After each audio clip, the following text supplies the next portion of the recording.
For 15 years now, every child born's been a war child. They live with desolation and terror. They die of disease and starvation.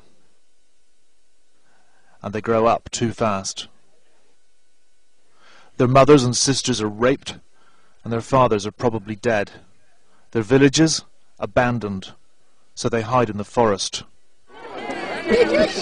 North Kivu, littered with desolate camps for the 800,000 displaced.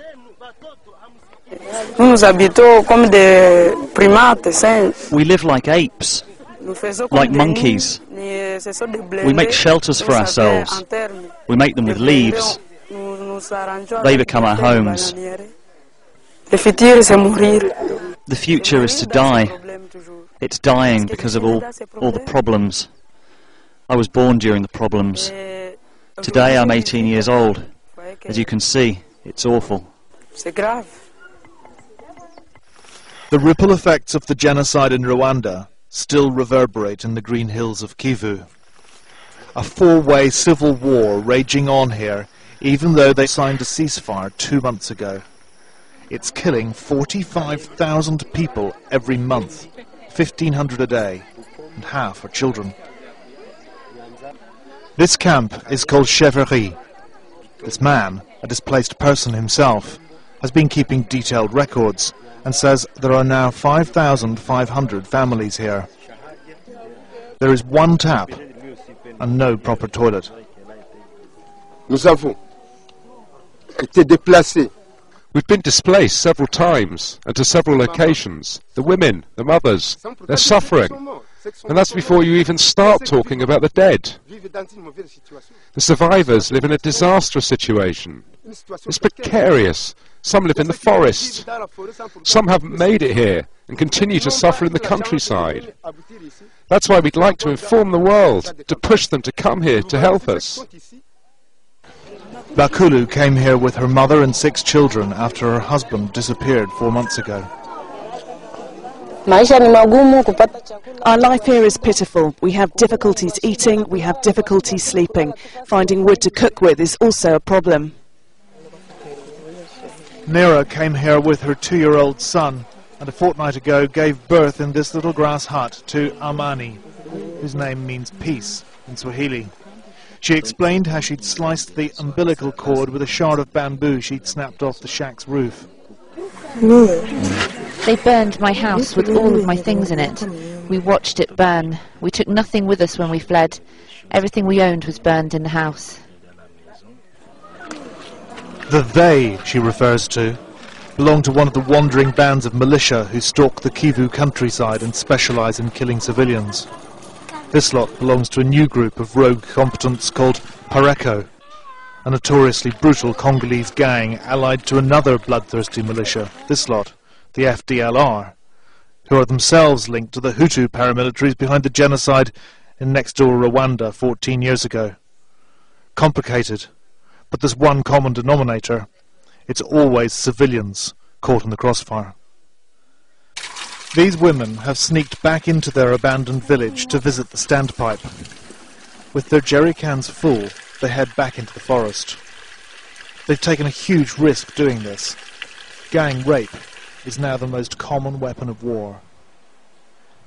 The village of Kalembe, which those women had sneaked back into, is deserted other than some FDLR soldiers. The charity Médecins Sans Frontières has finally negotiated access and set up a mobile clinic here. The people can't return home. If they do go back, their food will be stolen. Their women will be raped. They will be attacked. And what you see is the result. This is the result. A scared 18-year-old girl called Sifi, kidnapped by rebel soldiers and for 2 years raped so violently and so often, she was left paralyzed and incontinent. Sifi became pregnant, but her rape baby was stillborn. She's just undergone surgery. Sifi says she lost her mind. The same rebels came into our village and started killing. There was shooting and guns and knives, and then suddenly I saw my father killed with a knife and my mother by a gun. I couldn't even contemplate what had happened, so I ran away. Just ran away as fast as I could. I lived in the bush around my village. That's where I was when the rebels raped and took me. I stayed with them for 9 months.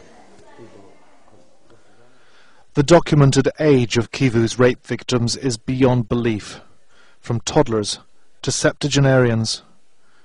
This little girl is 2. She was raped.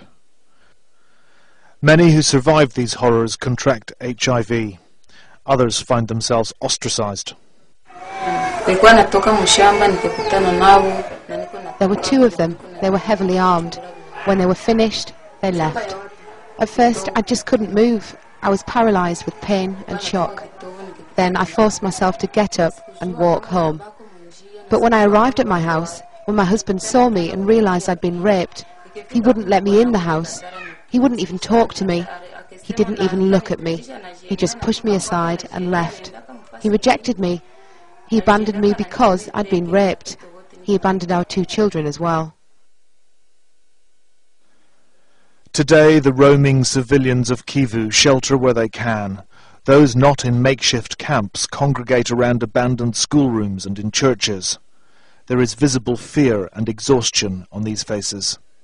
In some places, cholera outbreaks are being regularly reported due to dire sanitation and filthy water. Acute malnutrition is widespread in small children. Food supplies rarely make it through rebel lines. This month alone, more than 20,000 children will have died here from hunger and easily preventable diseases. The war in eastern Congo has reached an Orwellian permanence. It's gone on for so long, few can remember anything else. The brutal reality is that because no one outside eastern Congo feels threatened by conflict in this corner of hell, no one much cares what goes on here. Every attempt to bring peace has failed.